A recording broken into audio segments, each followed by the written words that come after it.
Heal Me by Bracey Sectric on AO3. Chapter 15. How about this? Hitoshi asked, turning another dial on his artificial vocal cords, as he looked to Todoroki for approval or rejection of the voice. They were still gathered in Bakugou's room, speaking in fairly hushed voices with the door firmly closed and locked. Hitoshi had left only briefly to retrieve his support equipment. Bakugou was currently pacing the small space, though the movement was far from the tentative steps of someone on the brink of another panic attack.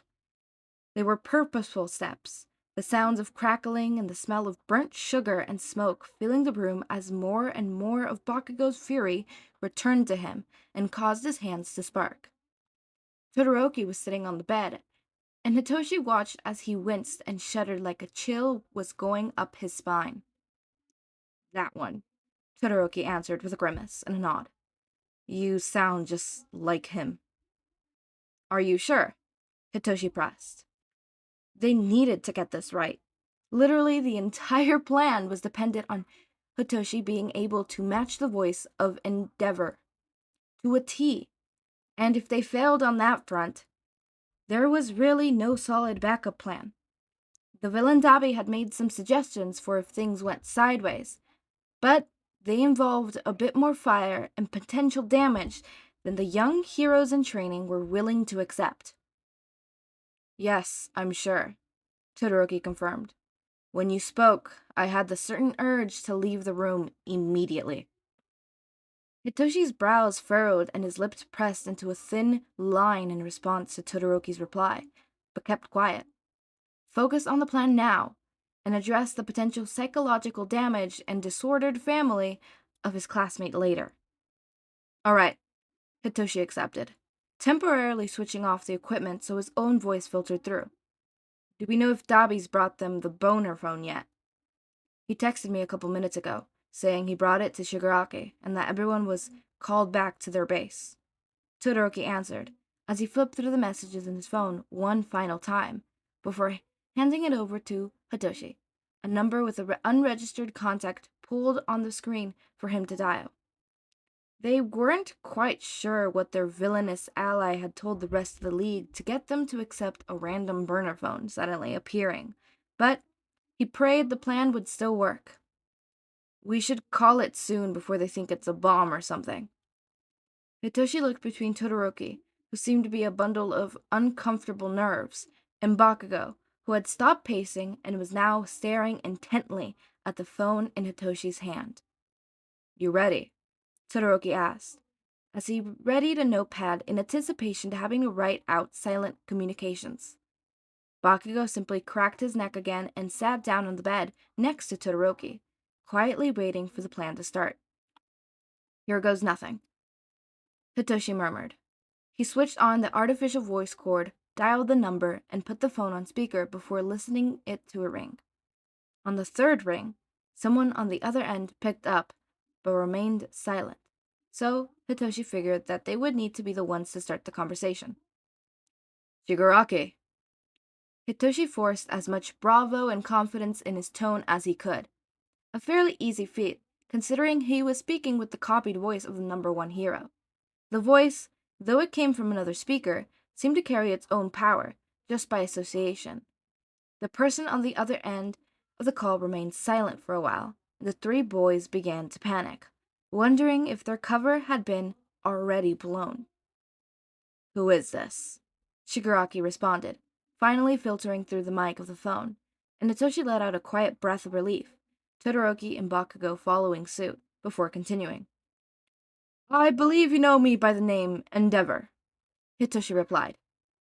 Hitoshi might have sounded like Todoroki's father, but he wasn't quite sure how the man actually spoke. He went for portraying of formality and authority, assuming Todoroki would suggest any quick adjustments along the way using the notepad, if anything was too far off the mark. He also hoped that the League of Villains hadn't spent much time familiarizing themselves with the speech patterns of a well-known hero. And why exactly should I believe that the number one hero has graced us with a phone call? Shigaraki questioned. Didn't think heroes were in the business of sending sketchy burner phones to villains. We felt this conversation required a certain level of discrepancy. Not every matter needs to be settled in the public eye, Hitoshi responded. We know you've kidnapped a civilian with a healing quirk. More than just a civilian, I'll say, Shigaraki mused. Isn't he one of your little heroes in training? His title or position isn't what matters here, Hitoshi pushed forward. What matters is he belongs with us. Right. Shigaraki trailed off, a lip of amused entering his voice. And just out of curiosity, how are you so confident in assuming we haven't already killed the brat? Hitoshi watched as Todoroki quickly snapped a hand over Bakugou's mouth. The blonde's eyes had widened in a mixture of fear and rage, and Hitoshi was sure that if Todoroki hadn't acted, then Bakugou would have been screaming by now. You may be a villain, but you aren't so brash as to do something like that, Hitoshi quickly answered, both as a response for the villain and as a way to calm down Bakugou from a distance. He wouldn't be a valuable asset to you if he were dead. No, not directly, Shigaraki concealed. But a dead kid who the heroes weren't able to save still sparks a conversation. Now doesn't it? Todoroki dropped the notepad, abandoning it in favor of using his hands to grip on Bakugou's wrists, to quiet the small explosions, threatening to emerge from the palms as full-blown explosions. Hitoshi's fingers hovered over the speaker button, in case the sound couldn't be controlled. Well, your suggestion clearly changes things, Hitoshi acknowledged, fighting to keep his own voice even. He watched Todoroki lean over and whisper something in Bakugou's ear, the other boy squeezing his eyes shut and taking deep breaths in response. Before this conversation continues, we would like confirmation that the healer is still alive. He's breathing. Slightly more legitimate confirmation would be appreciated. I bet it would be, Shigaraki drawled. Tell me why the fuck we're talking right now. If it's to stall for time to track our location, then go right ahead. I'll take no time or effort at all to disintegrate the kid and call Nomu to take care of whoever you send. There was a frantic gesture from Todoroki, an indication that Hitoshi should move along and get to the point of the call. Bakugou seemed to have calmed himself down, but the consistent threats and suggestion loss of Midoriya's life certainly weren't doing anything to help his state. Now that the initial haze and exhaustion of panic attacks have faded, all of his protection fire was returning to center stage. Our intention isn't to trick you. The incident in Komodo Ward showed us, and I'm sure you'll agree with this conclusion, that brutal force is not always the best course of action when a more diplomatic approach can be done. Hitoshi knew that there had been casualties on both sides, villain and heroes, from that incident.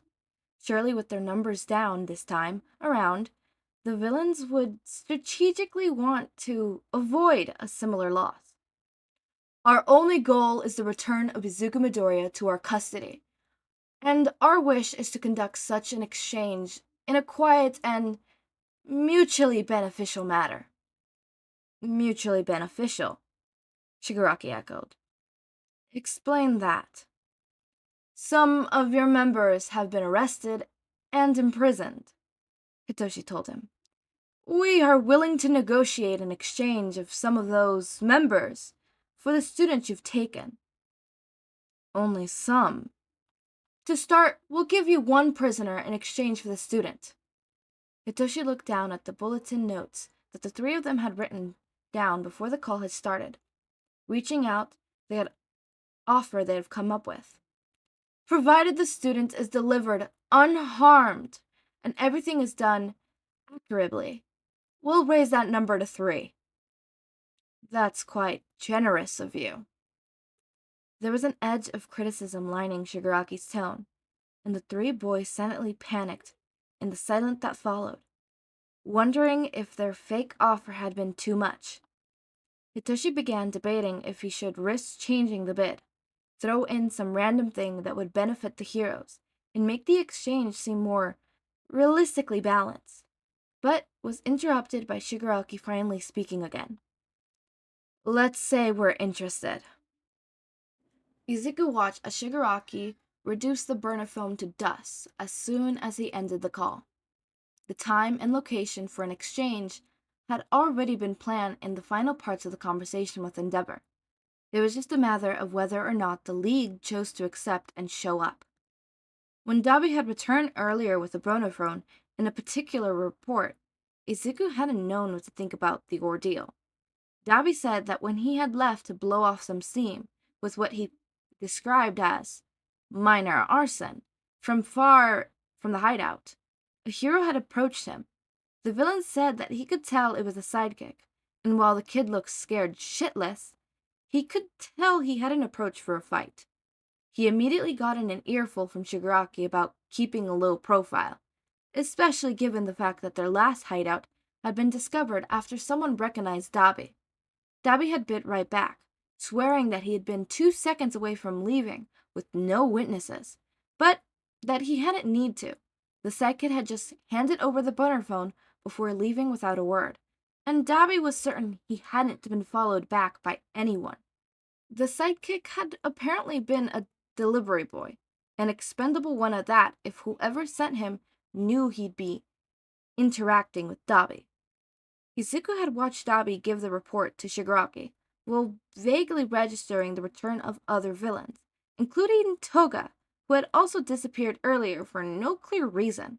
Even after begrudgingly eating some of the snacks he was brought, his mind was still hazy from using his quirk and the lingering pains of its reflected damage. He wasn't quite sure if this was the reason why Dabi's report seemed strange to him, or if it was just the fact that the whole situation just seemed strange in general. This is a trap, right? Mr. Compress broke the silence first once the call had ended. This is a trap.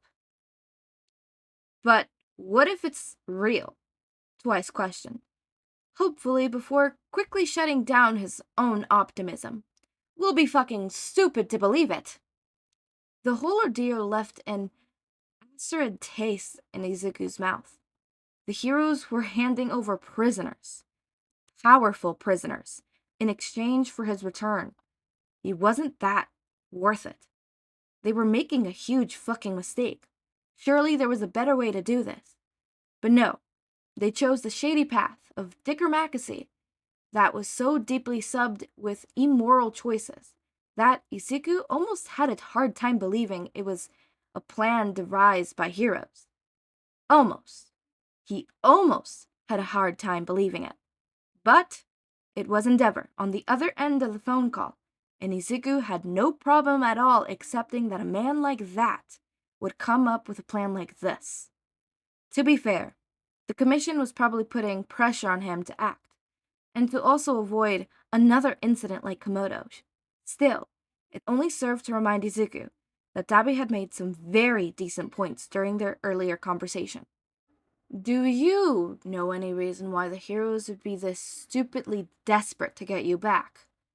Shigaraki asked, directing his crimson gaze at Izuku. Well, you fucks bothered to kidnap me, so clearly I have some value, Izuku murmured. He thought for a moment before signing, realizing he may have some idea of why the heroes were conducting such a brash trade. I was trained on Island. I had a handful of wealthy investors who sponsored both my quirk development and my gear design. So, if they found out I was taken, you think they're paying the heroes to get you back? Spinner surmised. Or threatening to sue them, Izuku speculated with a shrug. Either is possible. I'm a project they invested a lot of time and resources into. Endeavor's also desperate to keep the public happy and calm ever since All Might retired, Compress acknowledged. If they found out we took another student, there would be chaos. Wouldn't that benefit us? Shigaraki questioned. Why not expose the heroes as in-depth and tarnish a few reputations? But we could be getting back prisoners like Kuraguri or Muscular, Dabi reasoned. We could be getting back 3 for the price of 1.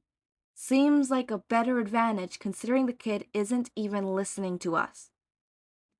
Provided this isn't all a fucking trap, Spinner murmured. Twice could make a clone of himself so we don't bring the real deal, Toga suggested, from her place pressed against Izuku on the couch. That could work, Twice supported, though in the next moment he was shaking his head. No, he wouldn't listen. Twice's clones have their own autonomy, Compress reminded them. The clone might tip off the heroes. Bring Toga then, Dabi suggested, nodding his head towards the girl who perked up at the mention of her name. Let her drink the kid's blood and keep him at a distance at a different location, so you won't risk losing him if shit goes sideways.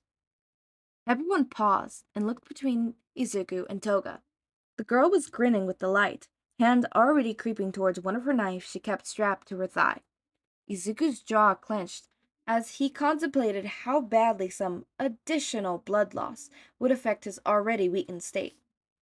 That's not a bad plan, Twice approved. Yeah, let me drink Izuku's blood, Toga timed, insupportively.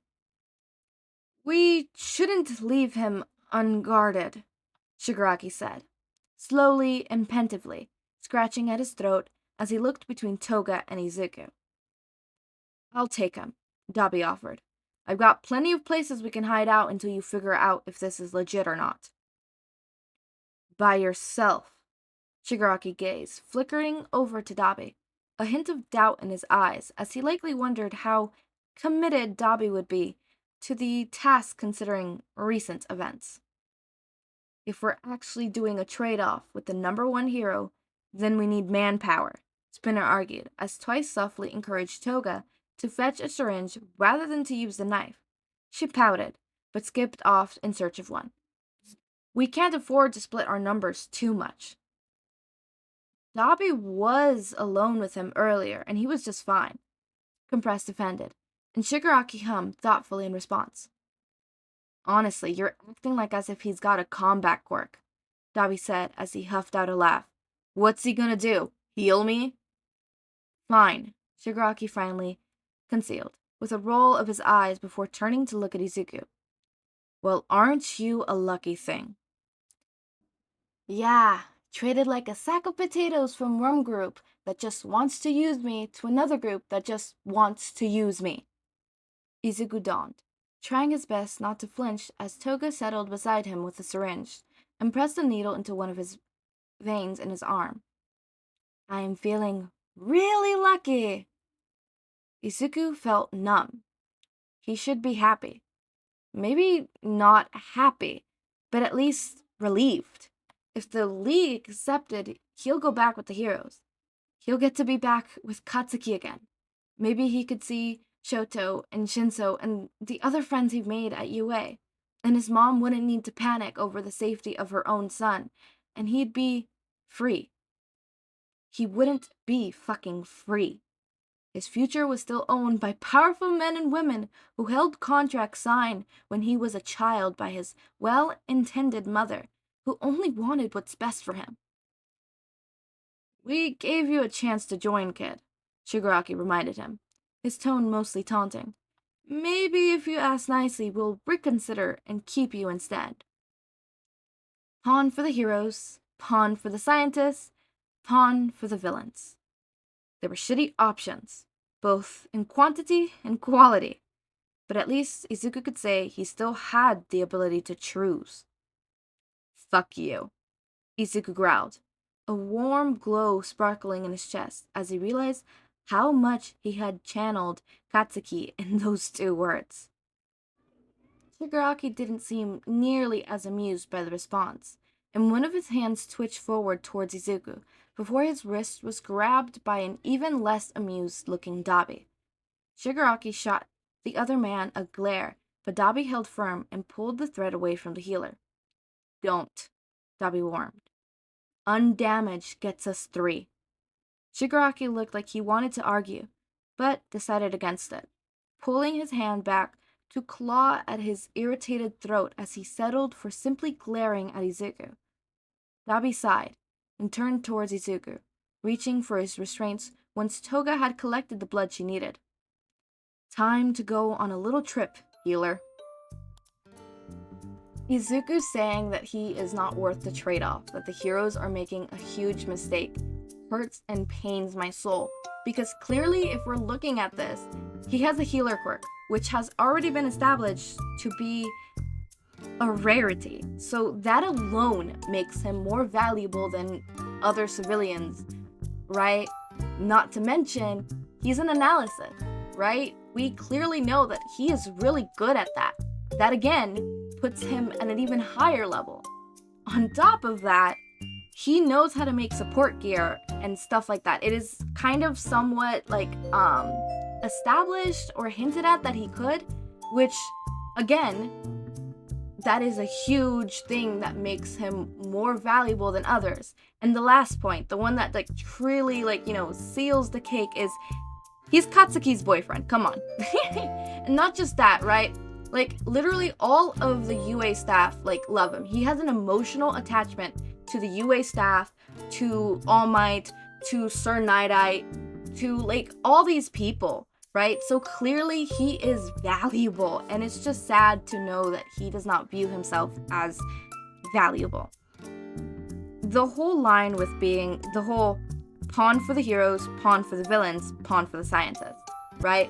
That whole being a pawn, and even if he escapes this and is no longer kidnapped by the villains, he's not free, right? He still has scientists back in Island who literally owned his life, because when he was 5, they made his mother sign contracts, right? And she did it with the best intentions. I'm not blaming Inko in this, right? Clearly, it's very much hinted at that Inko was practically tricked.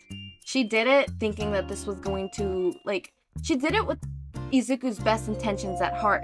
And the scientist took advantage of how much she loved her son and wanted the best for him, and clearly took advantage of that, which that's not on Inko's part, that's on the scientist's part.